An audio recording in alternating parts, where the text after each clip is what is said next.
premier semis de l'année. Ça va être le semis de géranium. Alors les graines viennent de chez Bokeh. Alors bien sûr, le géranium, vous allez voir, vous avez plusieurs solutions, hein. Le géranium, soit vous le faites en semis, ou alors vous le faites en bouturage. Alors j'ai jamais tenté le bouturage. J'ai déjà fait le semis, hein. Je vous mets une photo de l'année dernière. Donc vous allez voir, c'est pas bien compliqué.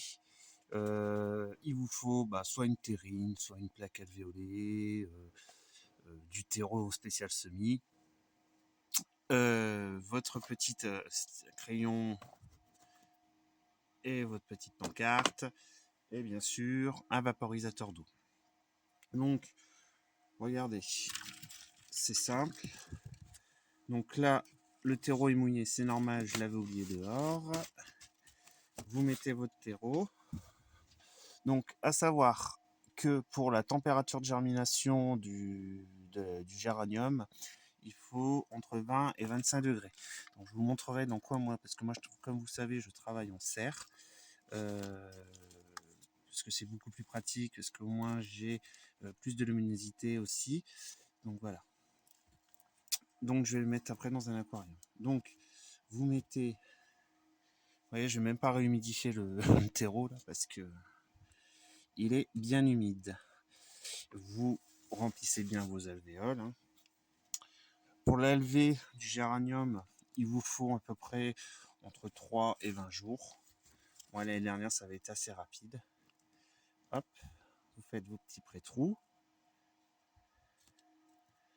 Voilà. Donc, normalement, vous vaporisez un coup. Bon, là, je vous dis, je le fais pas parce que le terreau est hyper humide. Et je vais vous montrer. Donc, les graines ressemblent à ça. Voilà. Vous mettez une graine dans chaque alvéole. Une ou deux, hein. Après, on fait comme on peut. J'en ai mis 3. Alors, je l'ai testé comme je vous dis l'année dernière. Et franchement, c'est un semis assez facile à faire.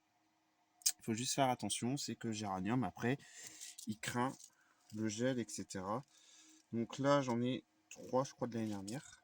Donc ils sont à l'abri pour le moment. Et ensuite, vous les laissez hiverner. Donc je vais voir moi s'ils vont tenir le coup. Ensuite, vous recouvrez. Voilà.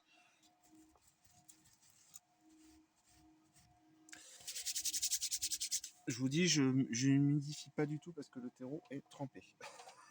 C'est pas bien, je l'ai laissé dehors. Et vous venez passer un petit coup de vaporisateur. Voilà. Et vous venez placer votre petite pancarte. Et ensuite, il va venir, que je vous montre, il va venir là, dans un aquarium. Parce que du coup, je ne sais plus ce que j'ai fait de mon couvercle. Bon, c'est pas grave, tant pis. Et je vais venir mettre le couvercle au-dessus. Comme ça gardera bien la chaleur. Donc là, en dessous, vous avez une nappe chauffante, hein. C'est pour ça. Vous avez une nappe chauffante. Et ça gardera bien la chaleur. Donc toujours bien penser à humidifier, bien sûr, votre plaque. Mais pas trop non plus, hein. Il faut vraiment trouver l'équilibre. C'est pour ça que vous utilisez un petit vaporisateur comme ça, c'est très bien. Et vous vérifiez. Et dès la levée, vous mettez sous un bon éclairage. Il faut vraiment qu'il y ait une source de lumière assez importante pour éviter que ça file. L'année dernière, j'avais fait en terrine, ça avait fonctionné. Donc cette année, je le fais en plaque, on verra bien. Bon, il n'y a pas de raison que ça ne fonctionne pas. Donc voilà, partageons et apprenons ensemble. Et surtout sans jugement. Et je vous dis à bientôt. Au revoir.